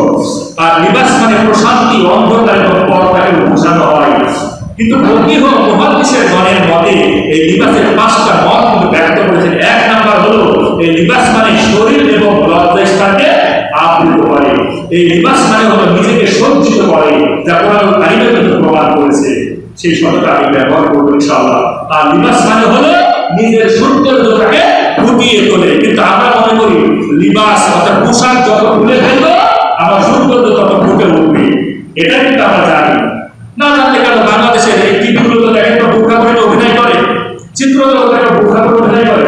যে যত ছোট পোশাক করতে পারে তার কিন্তু ডিমান্ড তত বেশি বাংলাদেশের এই মানুষগুলোকে দেয়, তাই না? মেয়েরা যত ছোট পোশাক করবে ওরে কিন্তু তোমার ওর পারিশ্রমিক তত বেশি। কিন্তু আল্লাহ সুবহানাহু ওয়া তাআলা বলতেছে যে ওয়ারিসা শব্দের অর্থ হলো যে তোমার সৌন্দর্যকে বৃদ্ধি করে। ওই যে লিবাস মানে পোশাক, ওয়ারি মানে তুমি ঢেকে রাখো, সাও আতি তোমার লজ্জাস্থানকে। তাহলে তুমি যদি লজ্জাস্থানকে ঢেকে রাখো সেটা আরেকটা সাবিস্ত হয়, দেখবেন। তুমি যদি তোমার লজ্জাস্থানকে ঢেকে রাখো, ওয়ারিসা মানে তোমার সৌন্দর্যটাকে আল্লাহ সুবহানাহু ওয়া তাআলা আরো বৃদ্ধি করে দেবে। সুবহানাল্লাহ। আচ্ছা, আমি আমার মা বোন যেহেতু আমার কথাগুলো শুনে আমি জানি, এই সন্তোষ করে অনেক মা বোন আমার কথাগুলো শোনে। আপনার এই যে অনেকগুলো সম্পদ থাকে, আপনার কাছে স্বর্ণ থাকে, রূপা থাকে, 10টা থাকে, এর মধ্যে সবচেয়ে কোন জিনিসটাকে ঢেকে রাখে? সেন্দ্রের মধ্যে সবচেয়ে গোপন জায়গায় রেখে দেয় কোনটা? স্বর্ণটাকে রেখে দেয়। আমার মা বোনেরা কিন্তু স্বর্ণটা ওই টেবিলের উপর রেখে দেয় না, বা উন্মুক্ত জায়গায় কিন্তু ফেলে রাখে না। আমরা যে কলা ক্রয় করি, কলা কিনে নিই, এই কলা যদি খোসাটা বিনানো থাকে এই কলাটা কিনতে, কিন্তু কলা যদি বিনানো না থাকে এই কলাটা পছন্দ বেশি করে। আল্লাহ রাব্বুল আলামিনের দৃষ্টিতে কিন্তু একই কথা, যে তোমার সবচেয়ে মূল্যবান জিনিস হলো ও মা বোনেরা, তোমার সবচেয়ে মূল্যবান জিনিস হলো তোমার লজ্জাস্থান, তোমার অঙ্গগুলো, অর্থাৎ তোমার কতটুকু সবচেয়ে সৌন্দর্য, এটা আল্লাহ সুবহানাহু ওয়া তাআলা কিন্তু বলে দিয়েছে, এবং বলে দিয়েছে ওয়ারিসা, এটা সবচেয়ে বেশি সৌন্দর্য বৃদ্ধি করে যদি তোমরা ঢেকে থাকো। স্বর্ণকে যেভাবে ঢেকে রেখে আপনারা একেবারে কি থাকে, সেফ থাকে এবং নিরাপত্তা নিশ্চয়তা থাকে, ঠিক আপনি নিজেকেও যদি ঢেকে রাখেন তাহলে বাংলার প্রত্যেকটা পুরুষের জন্য আপনি সবচেয়ে বেশি আকর্ষণীয় হয়ে যান, সবচেয়ে বেশি তাদের সাথে সৌন্দর্য হয়ে যান। আল্লাহ রাব্বুল আলামিন কোরআনুল কারীম সূরা আলে ইমরান 8তম সূরা আলে ইমরানের 14তম আয়াতের মধ্যে এই পৃথিবীর মধ্যে 7টা জিনিসকে সবচেয়ে বেশি সুন্দর করে সৃষ্টি করেছেন। পৃথিবীর মধ্যে সবচেয়ে বেশি সুন্দর করে সৃষ্টি করেছেন, আকর্ষণীয় করে 7টা জিনিস। এর মধ্যে একটা জিনিস এবং সর্বপ্রথম যে জিনিসটা আল্লাহ বলেন সুফিয়া লিন্নাসি হুবুশ শাহাওয়াতি মিনান নিসা। আল্লাহ বলেন তামাম দুনিয়ার মধ্যে সবচেয়ে আমি দামি এবং সৌন্দর্য আকর্ষণীয় যে জিনিসটা পৃথিবীর মানুষের জন্য বানানো সেটা হলো নারী। সেটা কি? নারী। ও মা বোনেরা, তোমরা সবচেয়ে এই পৃথিবীর মধ্যে সবচেয়ে সৌন্দর্য, কিন্তু আল্লাহ বলেছে তোমাদের এই সৌন্দর্য তখনই ফুটে উঠবে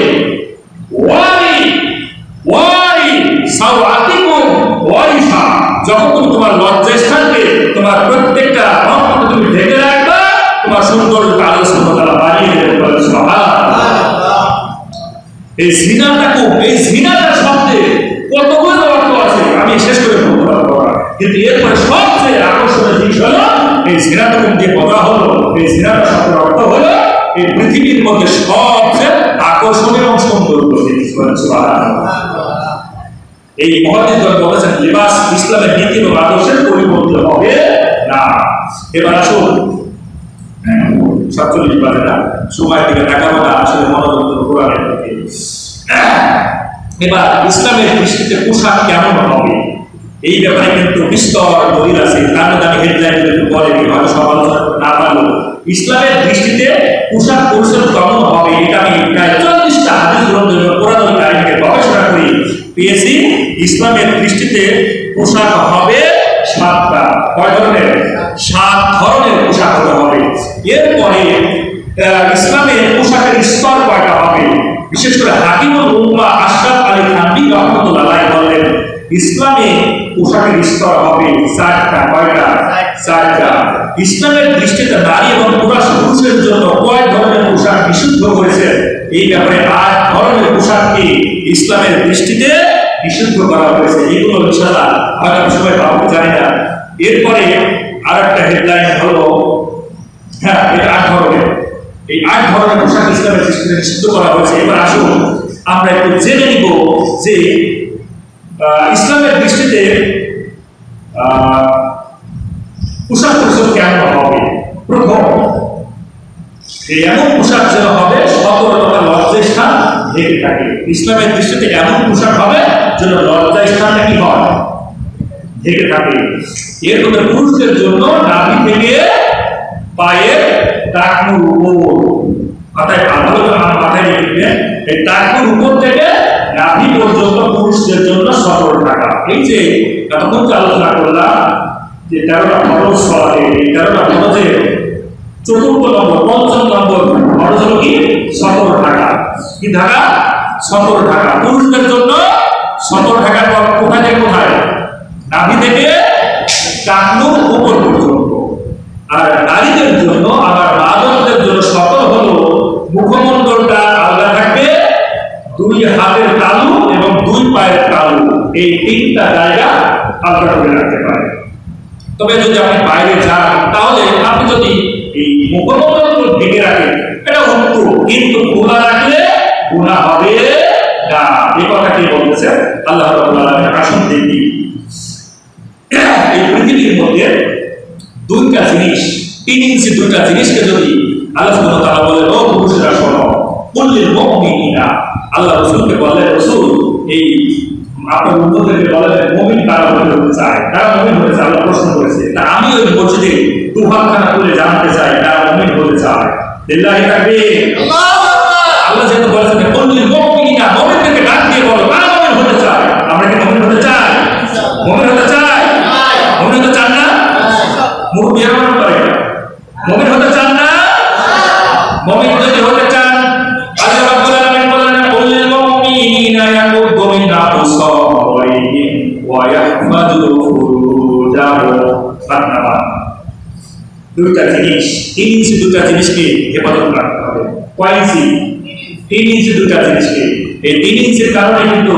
দিবে হারুন আর বিপদের মধ্যে ভাতের হারুন এখন নাম হয়েছে কি ভাতের হারুন ছিল ফেসবুকে যখন তিনি বলবৎ ছিল মানে প্রশাসনিক দপ্তরে যখন ছিল তখন কিন্তু ওর নাম ছিল ভাতের হোটেলের হারুন এখন কিন্তু ওর নাম হচ্ছে 3 ইঞ্চি হারুন নাম হচ্ছে কি 3 ইঞ্চি হারুন ওই দুইটা 3 ইঞ্চি জায়গার কারণে ও আজকে কিন্তু অধঃপতন হয়েছে তার দেখবেন ম্যাক্সিমাম এই বাংলার যত নায়িকারা আছে নায়িকাদের সঙ্গে তার কিন্তু রাতের বেলায় ডিনার হয় মানে স্কোপ করে এই তার 3 ইঞ্চি দুইটা জিনিসের কারণে আজ তার এই দুর্গতি আল্লাহ রাব্বুল আলামিন বলেন এই 3 ইঞ্চি দুইটা জিনিসকে তোমাদের হেফাজত করা লাগবে রাসূলও বলেছেন এই দুইটা জিনিসের যদি তুমি হেফাজত করতে পারো আমি জান্নাতের ওয়াদা করলাম তোমাদের জন্য বলেন সুবহানাল্লাহ আল্লাহ রাব্বুল আলামিন ডাকতে বলেন ইয়াকুদ্দু মিন আবসারিহিম এক নাম্বার হলো তোমরা তোমাদের চক্ষুকে অবনত করে রাখো রাস্তা দিয়ে হাঁটবেন সুন্দরী রমণী আপনার পাশ দিয়ে চলে যায় হয়তোবা চোখের উপর চোখ পড়েছে একবার চোখ পড়ে গিয়েছে কোনো সমস্যা নাই দ্বিতীয়বার যদি মনে করে না রে যদি চলে যায় আপনার পাবো না এত জিনিস এত ভালো জিনিস পৃথিবী আমার দেখার সুযোগ করে দিয়েছে অনেকে বলে আল্লাহ যেহেতু চোখ দিয়েছে দেখার জন্য তো দিয়েছে কিন্তু আল্লাহ বললেন তোমার এই চোখ দুটো যদি হেফাজত করতে পারো চোখ দুটো যদি অবনতি রাখতে পারো আর তোমার যে 3 ইঞ্চি জিনিস আছে তোমার মুক্ত যে অঙ্গন আছে এটা এই দুইটা জিনিসের যদি হেফাজত করতে পারো অর্থাৎ আরেকটা 3 ইঞ্চি জিনিস হলো আমার জিহ্বা রাসূল বললেন তোমার জিহ্বা আর তোমার মুক্ত এই যে দুইটা জায়গা যদি তুমি হেফাজত তুমি যদি আমাদের নিরাপদ দিতে পারো নিরাপত্তা দিতে পারো তোমার এই দুইটা জিনিসের আমিও তোমাকে জান্নাতের ওয়াদা করলাম সুবহানাল্লাহ খুব সহজভাবে আমরা শেষ করবো ইনশাআল্লাহ এই দলিলটা দিয়ে শেষ করে কোরআনের এই দলিলটা দিয়ে যে আল্লাহ রাব্বুল আলামিন পুরুষদের জন্য বলেন দুইটা জিনিস তোমরা হেফাজত করো একটা হলো ইয়াকুদ্দু মিন আবসারিহিম তোমরা তোমার চোখ দুটোকে কি করবা হেফাজত করো মানে এই ধরনের খারাপ জগৎ থেকে চোখ দুটোকে কন্ট্রোল রাখতে হবে ওয়া ইয়াহফাযু ফুরুজাহুম আর তোমার নিচের 3 ইঞ্চি জায়গা এই 3 ইঞ্চি জিনিসটাকে হেফাজত রাখবা আর একটা আল্লাহ রাব্বুল আলামিন বলেন জালিকা আজকালাম এটাই হলো তোমাদের জন্য অধিক পবিত্রতা ইন্নাল্লাহা খাবিরুম বিমা ইয়াসনাউন আল্লাহ কিন্তু আরশ আজিম থেকে আমাদের দেখতেছেন যে আমরা কি এই জায়গাগুলো হেফাজত করতেছি না অবৈধ জায়গায় অবৈধভাবে কাজ করতেছি এবার বাবা শুনে নিন আপনাদের দলিল তাহলে আমরা পেলাম পুরুষদের জন্য নাক থেকে পায়ের টাকের উপর পর্যন্ত কি করতে হবে হেফাজত রাখতে হবে শুধু পোশাক করলে হবে না ওই সতর্ক থাকলে হবে না বরং এই খারাপ জগৎ থেকে হেফাজত করা এটাও কিন্তু তাকওয়া ওই যে বলেছেন ওয়ালিবাসুত তাকওয়া যালিকা খায়রুন তোমার শুধু পোশাকের তাকওয়াই হবে না তোমার অন্তরের ভিতরে আল্লাহর ভয় এই তাকওয়াও থাকা লাগবে আর 2 নাম্বার হলো আনন্দকে বললেন ওয়া কুল্লিল মুমিনা ও পৃথিবীর নারীরা শোনো তোমরা এই মুমিন হতে চাও আল্লাহ ডাকে বলেন ওয়া কুল্লিল মুমিনা ইয়াকুদ্দুনা মিন আবসারিহিন্না তোমরাও কিন্তু পুরুষদের মতো চোখ দুটোকে অবনত করে রাখবা পুরুষ দেখলে ফেলফেল করে তাকিয়ে থাকবা না সুন্দর পুরুষ দেখলে তাকিয়ে থাকা যাবে না কিন্তু আমরা তো দেখে বিশ্বাস করবেন না আমি কলেজে চাকরি করে হারি স্বামী স্ত্রী এইভাবে গল্প করে না এই প্রতিষ্ঠানগুলোতে স্বামী স্ত্রী এইভাবে গল্প করে না এত ক্লোজলি গল্প করে ও ভাইয়া ও আমার সাথী ভাইয়া এটা কিন্তু তোমার নামখানা জিনার কাতারে চলে যায় হেবরা জিনার কাতারে চলে যায় তোমারা তুমি যেভাবে বন্ধুর সঙ্গে গল্প করো কোন হাদিসে পেয়েছো যে বন্ধুর সঙ্গে এত ক্লোজলি কথা বলা যাবে তুমি একটা দলিল দিও আল্লাহ বললেন যে কুল্লিল মুমিনাতি ইয়াকুদ্দুনা মিন আবসারিহিন্না ওয়া ইয়াহফাজনা ফুরুজাহিন্না সুতরাং তোমরাও কি করো তোমাদের নিম্ন অঙ্গের যে গুপ্ত অঙ্গ আছে এটাও তোমরা হেফাজত করো। এটা তোমার একমাত্র হক হলো তোমার স্বামী, ঠিক না? তোমার বৈধ স্বামী হলো এই জায়গাটার একমাত্র হক। সুতরাং এটা যদি আমরা হেফাজত না করি, শুধু বোরখা পরলাম আর পর্দা করলাম, এটাই শুধু তাকওয়া না, এটাই শুধু লিবাস নয়, এটাই শুধু সতর ঢাকা নয়। আসল সতর ঢাকা হলো তোমার গুপ্ত অঙ্গের সতর ঢাকা। আসল সতর ঢাকা হলো তোমার চোখের পর্দা করা, ঠিক না? আল্লাহ রাব্বুল আলামিন বললেন ওয়ালা ইউদিনা জিনাতাহুন্না ইল্লা মা যাহারা মিনহা।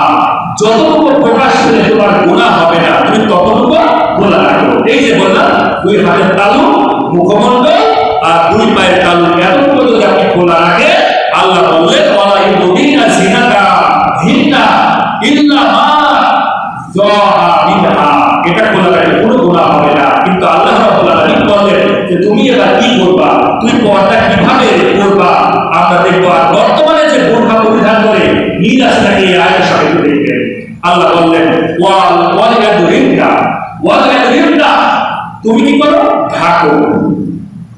ওয়াল ইয়াদরিবনা বিখুমুরিহিন্না মানে যে তুমি কি করবা, ঢেকে রাখো। ওয়ালাদুরিনা তোমার দেহটাকে তুমি ঢেকে রাখো। ওয়ালাদুরিনা বিখুমুরিহিন্না, তুমি তোমার দেহটাকে ঢেকে রাখো। আলা জুয়ুবিহিন্না, দুইটা পোশাক দিয়ে, দুইটা জিনিস দিয়ে। একটা হলো তুমি সাধারণ একটা পোশাক করবা যেটা বোরখা আমরা পরি, আর একটা হলো বিশাল একটা বড় ওড়না দিয়ে মাথা এবং তোমার বক্ষ, এই বুক তুমি ঢেকে রাখো। জুয়ুবিহিন্না এই শব্দের অর্থ হলো বুক এবং মাথাটাকে ঢেকে রাখা। তার মানে আমার সম্মানিত সন্তোষপুরের সকল মা এবং বোনেরা বুঝতে পারলে যে আপনি যখন বের হবে ওই চিপা বোরখা করে এটা নয়, বরং এমন একটা পোশাক, এমন একটা পর্দা আপনাকে করা লাগবে আপনাকে দেখে যেন কোনো পুরুষ মনে না করে যেটা সুরি না পুরি, এটা খালা, একটা বোন, এটা দাদি। এই ধরনের বোরখা কিন্তু করা লাগবে। কিন্তু আফসোসের বিষয় হলো আমরা যে ধরনের বোরখা পরিধান করি, এই বোরখা করলে আরো বেশি আকর্ষণ হয়ে যায় মানুষের। এই জন্য এই রকমের বোরখা পরিধান করা যাবে না। সময় যেহেতু সংক্ষিপ্ত, 5 মিনিট দরকার ইনশাআল্লাহ এই জাস্টায় সালাত আদায় করবো ইনশাআল্লাহ। যেহেতু আজকে নির্দিষ্ট সময় সালাত আদায় করা ফরজ, আমি তো ওয়াজ করলাম, এখন এটাই যদি ভালো করি তাহলে ভুল তাকে না, ঠিক না? আলহামদুলিল্লাহ, এই হলো আলোচনা। আরো আলোচনা ছিল, আমি হেডলাইন একটু বলে দিই যে কোন কোন পোশাক পরিধান করা যাবে না। 8 রকমের পোশাক পরিধান করা যাবে না ইসলামের দৃষ্টিতে। তার মধ্যে 1 নম্বর হলো পুরুষের জন্য রেশমি পোশাক পরিধান করা যাবে না। 2 নম্বর হলো স্বর্ণ মিশ্রিত পোশাক পরিধান করা যাবে না। ভারতের একজন সবচেয়ে নামি দামি ধনী ছিলেন, কি যেন আম্বানি, কি আম্বানি যেন না, তার ছেলেকে কিন্তু পোশাক পরেছিল পুরোটা স্বর্ণের। এজন্য পৃথিবীতে কিন্তু একটা উদাহরণ আছে। 3 নম্বর হলো আটসাপ পোশাক পরিধান করা যাবে না। আটসাপ মানে একেবারে চিপাচুপি পোশাক পরিধান করা যাবে না। 4 নম্বর হলো বিজাতীয় বেধর্মীদের কোনো পোশাক পরিধান করা যাবে না। 5 নম্বর হলো এমন পোশাক যাতে সতর পুরোপুরি আবৃত হয় না, এই পোশাক পরিধান করা যাবে না।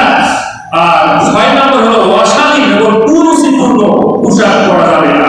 7 নম্বর হলো বর্তমানে ব্যবহৃত বিভিন্ন উন্নতমূলক যে পোশাকগুলো বের হয়েছে আমরা চিত্র জগতে দেখতে পাই, শুধু ওরা পড়বে মানে না পড়াটা যাবে বলতে আপনি যে দেখতেছেন এটাও কিন্তু অপরাধ, ও দেখাও যাবে না আর পড়াও যাবে না। আর 9 নম্বর হলো, আমি যদিও বলেছিলাম 8টা কিন্তু এখানে 10টা পয়েন্ট আমি ভুল করেছি। 9 নম্বর হলো খ্যাতি এবং বড়াই। আমি এমন পোশাক করলাম যে আমার খ্যাতি বেড়ে যাবে, আমার বড়াই, আমার মনের ভিতরে অহংকার হয়ে যাবে, এই রকমের পোশাক করা যাবে না। এই পোশাক করে আমাকে মানুষ ভালো বলুক, আমি অহংকারের ভিতরে ঢুকে গেলে এটা করা যাবে না। আর লাস্ট 10 নম্বর হলো অহংকার বশত পায়ে টাকনোর উপরে, পায়ের টাকনোর নিচে পোশাক পরা যাবে না। টাকনোর নিচে যারা পোশাক পরে আল্লাহ রাসূল বলেছেন কিয়ামতের ময়দানে আল্লাহ সুবহানাহু ওয়া তাআলা তার সঙ্গে সাক্ষাৎ করবেন না, আর চিরকাল জাহান্নামের মধ্যে নিক্ষেপ করে দেবেন। কোরআনেও এই বলে আছে। আল্লাহ রাব্বুল আলামিন আমাদেরকে আজকের যে নির্দিষ্ট সময়ে সালাত এবং সফর ঢাকা আমল করার তৌফিক দান করুন। আমিন। রব্বানা জালামনা আনফুসানা ওয়া ইল্লাম তাগফির লানা ওয়া তারহামনা লানাকুনান্না মিনাল খাসিরিন। বিশাল আরশের মালিক, বিশাল জমিনের মালিক, বিশাল পাহাড়ের মালিক, বিশাল গ্রহ নক্ষত্রের এত কিছু বিশাল তুমি সৃষ্টি করেছ। ওই বিশাল সৃষ্টির মধ্যে আমাদের দুখানা হাত বড় ছোট্ট হাত। আল্লাহ রাব্বুল আলামিন তোমার প্যারা বান্দাগুলিকে, তোমার প্যারা বান্দিগুলিকে নিয়ে হাত তুলেছে। দয়া করে মায়া করে আজকের যা আলোচনা করলাম আমাদের বাস্তব জীবনে আমল করার তৌফিক দিয়ে দাও। আল্লাহ সন্তুষ্ট সকল মানুষকে আমল করার তৌফিক দাও।